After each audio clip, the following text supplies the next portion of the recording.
As Katie mentioned, she said I'm a professional gardener. That's a big title, but as Katie is, I'm also one of those MSU Master Gardener extensions. So if this workshop is at all interesting to you, that's a really great program that kind of it's like 12 weeks, I think, long, and it breaks each subject down more intensely. So if this is great for you. I'm also, MSU does a naturalist program very similarly. So I'm an MSU Master Gardener, but I'm also a MSU naturalist. So that is more of the wild ecosystem sort of side of things. But today we're going to be talking about designing an accessible garden. I'm kind of envisioning this more as a conversation, so we'll get you all involved. So when you think about gardening, I really think of it as art. It's not just something you put in the ground and you leave it alone. Things are moving around. You've planned this. It's a work of art. So what types of gardens inspire you? I have included just some photos of different gardens to kind of maybe bring you inspiration. So here we've got kind of the perennials on the outsides, and it looks like they have a lot of vegetables in this garden. They definitely were thinking of their entertaining space. They wanted a place to bring their friends and, show off a little bit. So thinking about pollinators, if you like butterflies or, you're growing vegetables and you want to bring pollinators to your vegetables, planting some flowers is really a way to go. Later, we've got some zinnias to plant, and zinnias are really, really great. They're an annual, I believe. So you plant them every year, and the pollinators just love them. They come right up to them. If you're into native plants at all, you can plant those with your vegetables, and then everyone's visiting each other at the same time. It's beautiful. And then this is a bit of just more of a perennial garden. So more showy flowers. This person seems to have a lot of space to move around within their garden. You're not getting lost in plants. It seems like every plant is kind of accessible from the outside. So if that's also something you need to keep into consideration. Oh, and the last one here, this is it's kind of like a perennial vegetable mix, again, with some raised, but also on the ground. I just showing these photos, and a garden can look like anything. So, yeah. So whenever you want to start designing your garden bed, you're going to want to measure the area. So you'll get out and do all your measurements. I believe you all have some graphing paper. So later when we go outside, I had measured and kind of drawn out those raised beds that we have out there. So this can look all sorts of different ways. Like Katie was talking about, you want to know your existing conditions. So things like sunlight, your soil, your moisture, you want to get all of those things organized together so you know what you're working with. Make a design. Start small. I always want to think about, obviously you want to go buy every single plant ever because they're all so cool, but you physically cannot take care of every single plant ever. So know your boundaries, and if you start off with 2-3 plants and you think, wow, that was an easy growing season, go buy some more the next year. Don't don't buy all of those plants and then you have a jungle that you just can't manage, because it's not sustainable, really. Understand whenever you start with your bed, when we go outside and we plant this bed, we're going to weed it first. You want to get all of the roots out and such before you start planting to set yourself up best for later. And then create your installation plan, because installation can take a while. So if this is a multi-week thing, you want to make sure you have all of your supplies and resources to do so. What helps a garden feel welcoming, comforting, and accessible? I wrote maybe wide paths, raised beds, seating, kind of like that one we showed. Plant height, so not planting something that might get too wild or large for you. And then ease of movement. If I know ideally you want to fill up the space so weeds don't grow, but if you yourself can't move around plants very easily, just plan for that space. Plan a couple of feet in between each plant so that you can get in between each plant. I think of our rose garden at my work, and there are roses that are so close to each other, and you're like crawling on the ground and you're getting snagged, and is no. Just always think of that. So this is actually right outside. This is an old photo.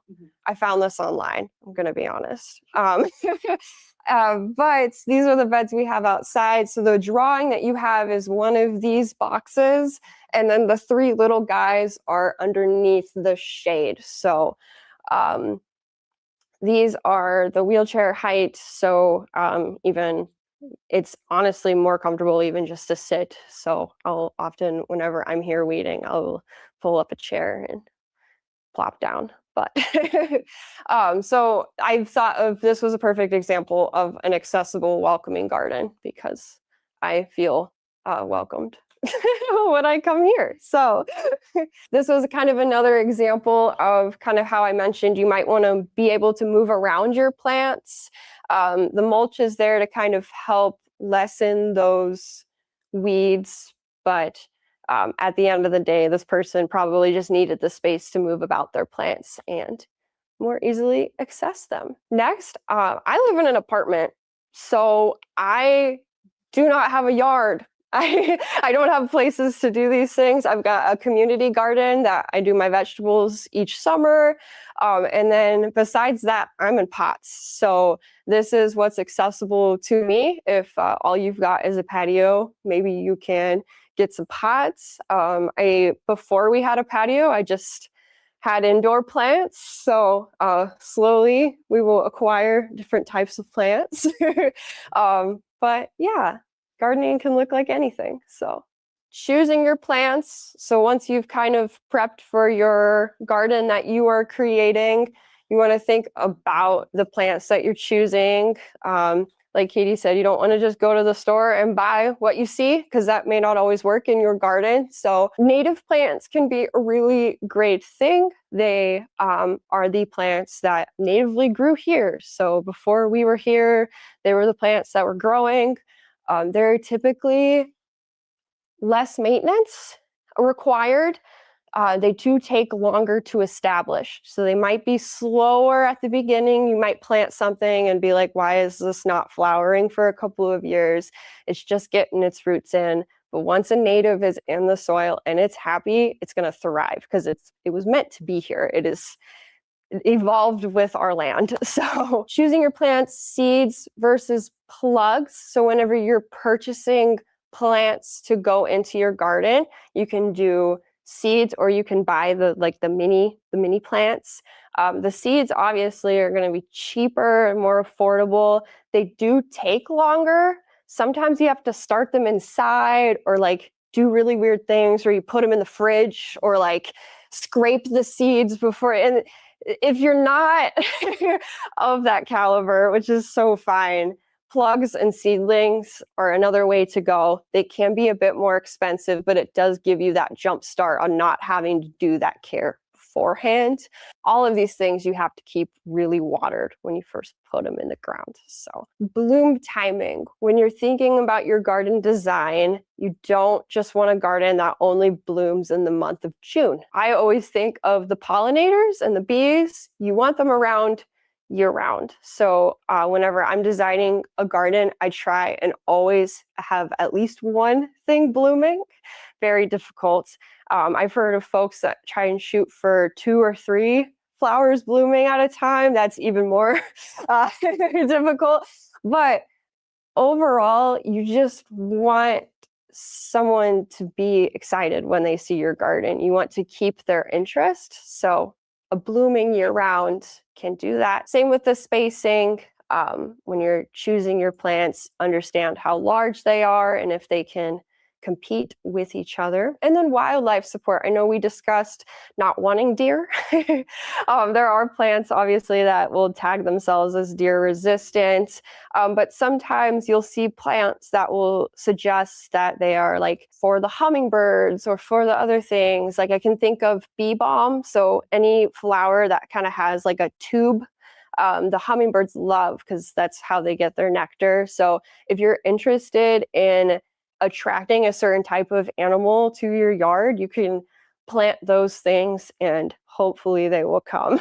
Designing your beds, you're going to want to first draw everything that is already there, things you cannot move. So pathways, structures, raised beds that are already in place. You'll also want to, it's not included here, but that's whenever you want to think about things like your moisture and your sun. You can either list these things on the side, keep them in your head, you can draw them out, whatever works best for you. I am not a landscape architect. So I think as long as you are designing your garden bed how you understand it, that's great. Next, you'll want to place your plants by height, spacing, sunlight, bloom time, all of those things we just chatted about. Obviously, you're going to want the taller plants in the back, the shorter plants in the front, so that you can see everything. Maybe there's a little bit of an outlier to create some visual interest. So if everything's low and there's this like random taller thing, you're going to be visually wanting to look at that. So spacing, again, either filling up your plants so that there's less weeds or leaving space for you yourself. Sunlight, as we will do later, we'll track the sunlight, and you'll want to make sure that you do not have like a full sun plant in this most shady area, because it's not going to want to live there. And then bloom timing, like I said, making sure you have blooms at all times of year for yourself or the pollinators, or maybe your neighbors, whoever you're trying to impress. Next is going to be the installation. So again, plant spacing, you planned all of this out, make sure it happens. I know it can be kind of weird to go from paper to in person. So whenever I'm installing a bed, I will like literally lay every single plant out where it's supposed to go. If it's a bigger project, even getting a paint, like a, what's that? Like, it's like a spray paint kind of thing. Mm-hmm. You can like draw out on the ground your areas and such, but that is when you get to a larger scale. You'll want to water after planting. Whenever you're moving plants around or seeds, like it's stressing the plant out. They're just like us. When you get moved around, shaken, tossed, all that kind of stuff, you get a little stressed out. You need to drink some water. So give us water. You just kind of like stick your finger in the soil a little bit. Make sure it's moist. You don't want it wet. You don't want it dry.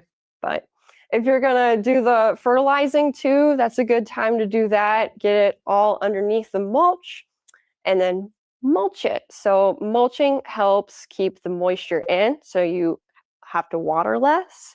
It can also reduce sunlight on the direct soil, so less weeds grow. It's just a really helpful maintenance thing. What maintenance habits feel realistic to you? Obviously, maintenance is not going to be the same for everyone.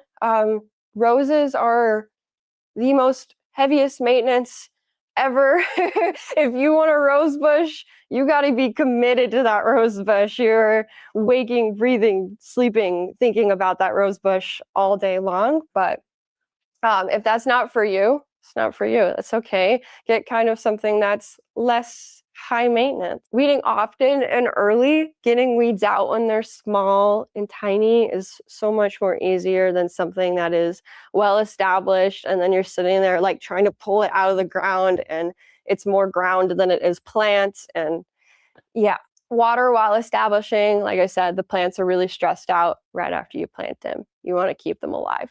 Keep watering them. Mulch is also important because slowly it breaks down and puts those nutrients into the soil. So I know sometimes they sell like the triple shredded mulch.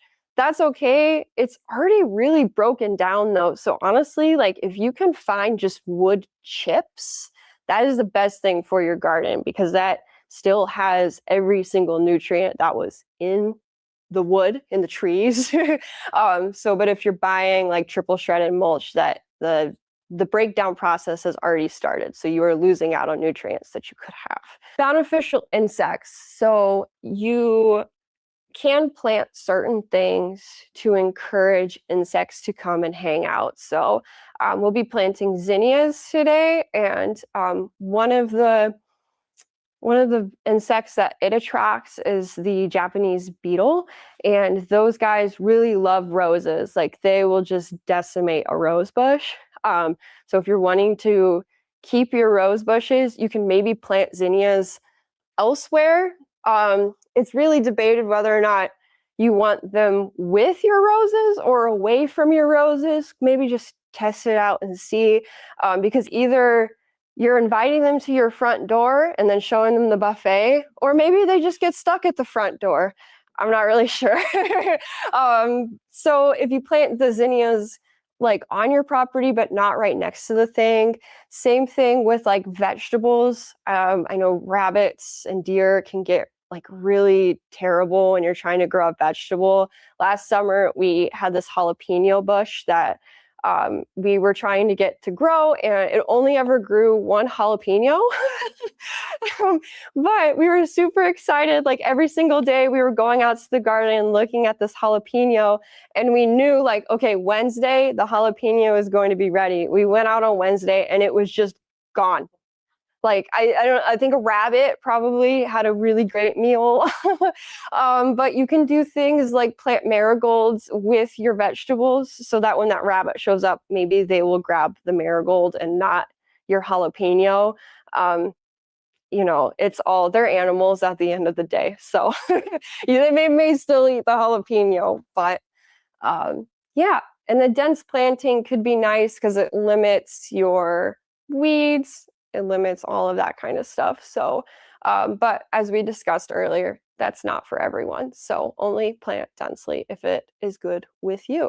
I included in the handout that you guys are getting all of the native plant nurseries that in the area. So if you get into native plants, it's sometimes harder to find those specifically, like you said, those like the specific genotypes of the plants that were here in the area.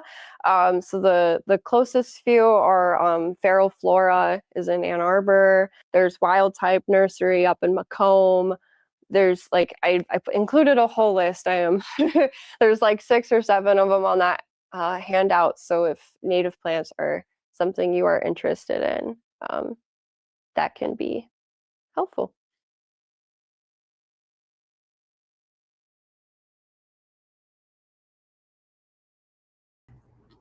Hello. So, that was kind of our little chat about designing plant beds accessibly. So we can kind of start doing some questions now that people have asked throughout. So what are the best native plants that attract pollinators and drought resistant? So we'll start with the attracting pollinators. I think we've got a link to the Homegrown National Park. That's a really great resource. Doug Tallamy started that website, and he is all about getting pollinators to your yard. So he can be really great resources about pollinators specifically. But just from my knowledge, I would say for here in Southeast Michigan, I know having a wide variety throughout the season is the best thing for the pollinators. So the springtime, I think of plants like wild columbine that attract hummingbirds and bees, and it's kind of an early bloomer. Also, Virginia bluebells. They are a really great nectar source for native bees, and they're good in woodland gardens. Kind of going into the summertime, wild bergamot is really great for bees and hummingbirds. It's got the tube flowers, so the hummingbirds can just stick their little mouths right on into the flower and get all the nectar that they need.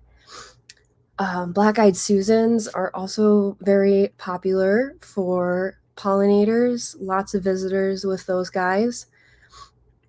In the late summer, New England aster is a nectar source, which is really cool because late in the summer there are less nectar sources. So having nectar available late in the season is very important. Same with smooth aster. Smooth aster is one of our last bloomers.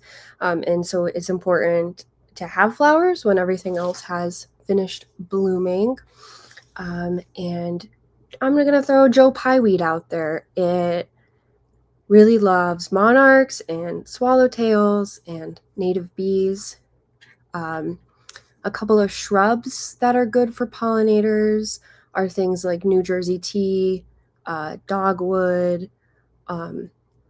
Yeah. So like I said, just a good mix throughout the year, and that kind of gets them in and keeps them. On the drought side of things, it's good to look for plants that can do well without rain.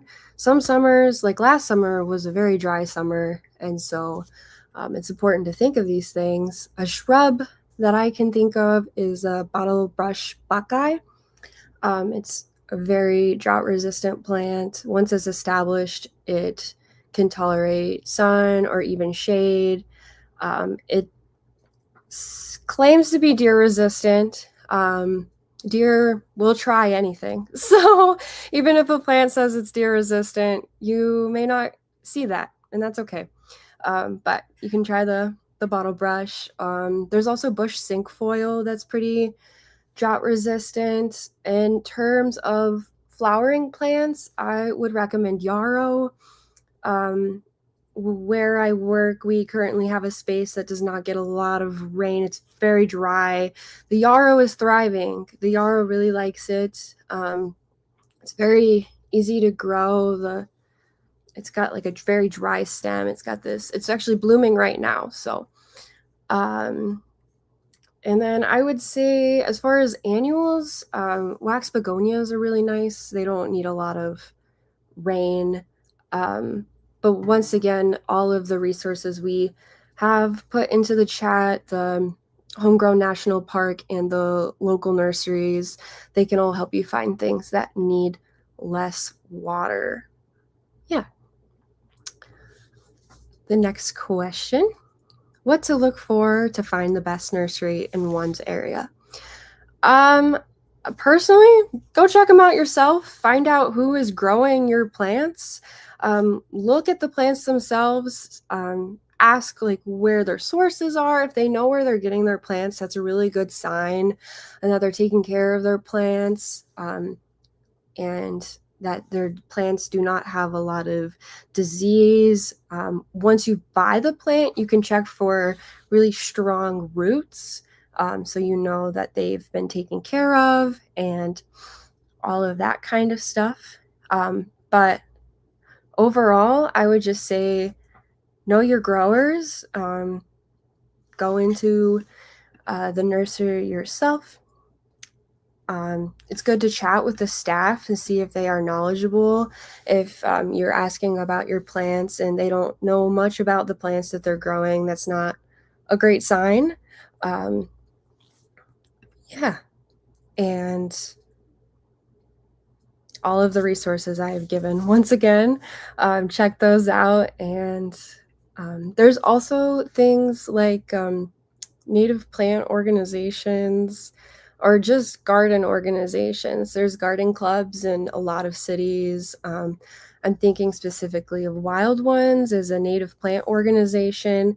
And sometimes within those organizations, you can ask other folks like where they go to. Word of mouth is really important, basically. What are the key watch-outs for rooftop raised bed vegetable gardening? Could we clarify what watch-outs for? I guess my immediate thought is like what to worry about with rooftop gardens. There is very, very strong sun. So if you are planting anything that can't survive in the full sun, that isn't always the best option. However, rooftop raised bed gardening can be super accessible. It almost feels right indoors. So as long as you're picking plants that can withstand the full sun, super great. And the do's and do nots of planting rooftops. The sun is the thing that comes to mind. I personally have not planted a rooftop garden and do not have much experience with them, so I do not want to give very specifics, but just as most raised bed container gardening, you lose moisture faster whenever the plants aren't actually in the ground themselves. So one thing to think about is make sure there is a way to get water up to your rooftop, an accessible way to get that water to the plants themselves. Also just picking things that aren't extremely reliant on always having water, because being in a raised bed, it can dry out faster. Other than that, that's kind of where I'm at. Like I said, I unfortunately do not have a lot of experience with rooftop gardens, but I know they're out there and they're a really great thing. So can you talk about the benefits of companion plants in your garden design? Yes, so companion plants are whenever you plant things together because you know that they do well. I discussed in the video kind of trap cropping or planting certain things to encourage insects to your garden. Companion planting can work well when it's like a marigold, that kind of thing. Basically, yeah, it can help improve soil health. Whenever you just have a monoculture of one thing, they can all kind of get sick and spread diseases quickly. But if you have a multitude of different plants, it can help with the soil and keep all of the plants healthy. For example, a classic pair is tomatoes and basil. Basil can deter whiteflies, which is a bad pest in the garden, and whiteflies really, really love tomatoes. So if you plant basil, then it will deter the whiteflies. Companion planting can also kind of talk about like spacing out your blooms. So earlier I mentioned Virginia bluebells, but then I mentioned later in the season you can do black-eyed Susan. So in a way, those could be companion plants because they kind of help each other out in that situation, an early bloom and a middle bloom, and kind of just giving your eyes more to look at. And yeah.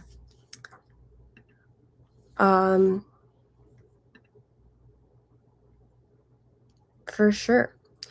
That does seem to be the last question.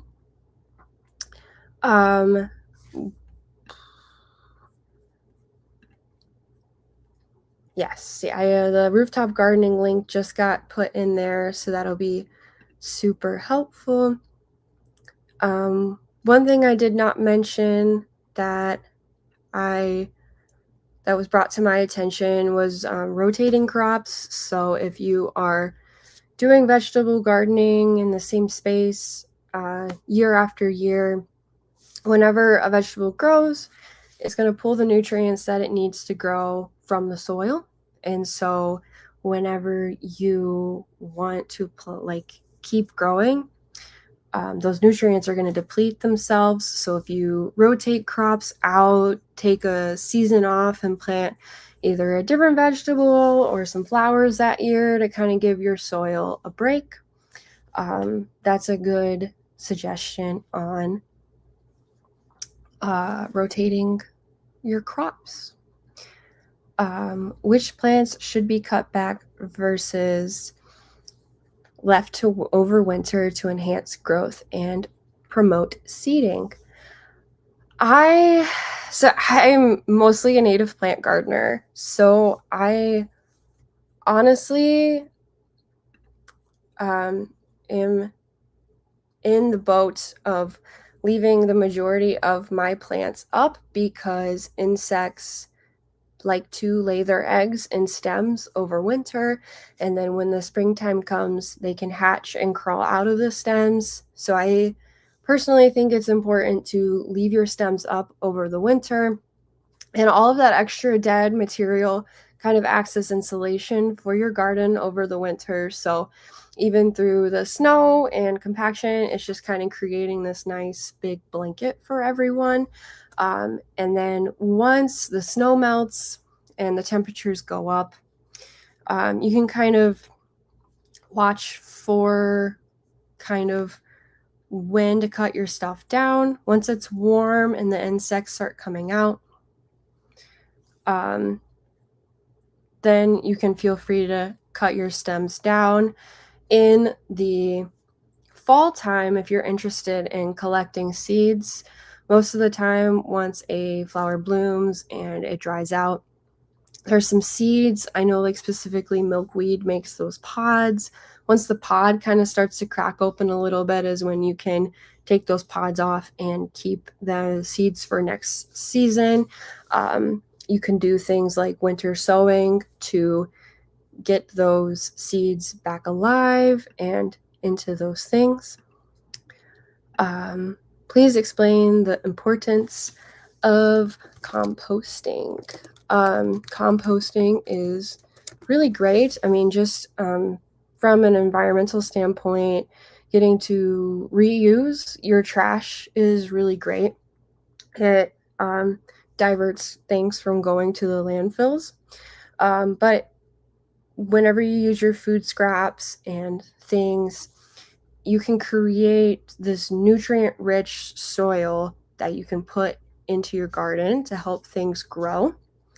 Also, it can conserve water. The compost material that you get after composting for a while is really great at holding in water. So you're conserving water, you're reducing your waste, but you're also helping out your garden because you're giving your plants all of these readily available nutrients that they need to grow.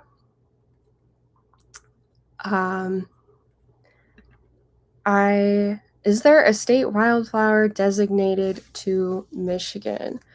I am not sure, actually. I'm just gonna look it up. It says the dwarf lake iris is Michigan's state wildflower. It's this cute little purple flower. We do have native irises here in Michigan. A lot of them are found up in the UP. Looks like this specific iris is only found on the coastlines of northern Lake Michigan and northern and eastern Lake Huron. So right around Mackinac, and it is endangered, but it does look real cute. So yeah, I actually didn't know we had a state wildflower. That's really fun. And then winter sowing. Please give an example of how you might do this with a plant that lends itself to this. So winter sowing, we sometimes do this. You can take old milk jugs and you just take a box cutter and you cut around the outside of the milk jug. You leave just a little bit so it can kind of open and close. You also want to get some duct tape or things like that to seal it shut after. But you'll fill the bottom of the milk jug with dirt, soil, and you take the seeds that you collect from your fall Sometimes local libraries are starting to have seed libraries and things of that nature, or again, these native plant groups, garden groups, if you've got a friend with a plant that's willing to give you seeds. But things like coneflowers, echinacea, milkweed, you can take their seeds and you put them in the soil in this milk jug, and then you close the milk jug back up, you tape it, you leave the cap off, and then you put it outside. So you leave the cap off so it can still get some water and sunshine, but you just stick it out there and you forget about it. You don't think about it. It's a fun winter project, and then in the springtime, you go outside and you can take the duct tape off and look inside of your milk jug, and there'll be little sprouts, and those little sprouts you can take out and then put into 2 4-inch pots and kind of start your own little nursery just kind of over the winter time. It's super fun.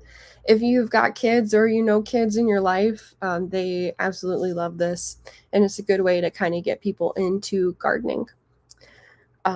Katie has put some lovely resources in about that dwarf lake iris and composting. What to look for in selecting a good quality wood chip for vegetable plant mulching. I mentioned in the video, I am a big fan of getting whole wood chips rather than shredded mulch, just so that once you have shredded mulch, the mulch has already started to break down, the nutrients are already gone. So the chips are really good to be there and break down everything, but when you're looking for a quality wood chip, you would like to check to see what kind of tree it's from. If it's just miscellaneous wood chip, that's not a good sign. You want to know where that is. And again, knowing who is supplying your wood chips. And also just, it's nice to have local wood chips. If you see somebody in your neighborhood that's cutting down a tree and they've got a chipper, sometimes you can go ask if they'll drop the chips on your driveway. That's really nice of them. Sometimes they won't, but the closer you can source your wood chips, the better. And yes, I think that, yes. Last thing with the wood chips, avoid color, just because dyes aren't the best for your vegetables. You're not going to just pour dye onto the ground and then eat that plant. So if you can find an all-natural kind of wood chip that doesn't have same thing with chemicals or anything like that, but that's also a personal thing. So yeah, but this is the last question. So thank you all for coming. The AARP just put a survey into the chat if you'd like to fill that out. And yeah, thank you all.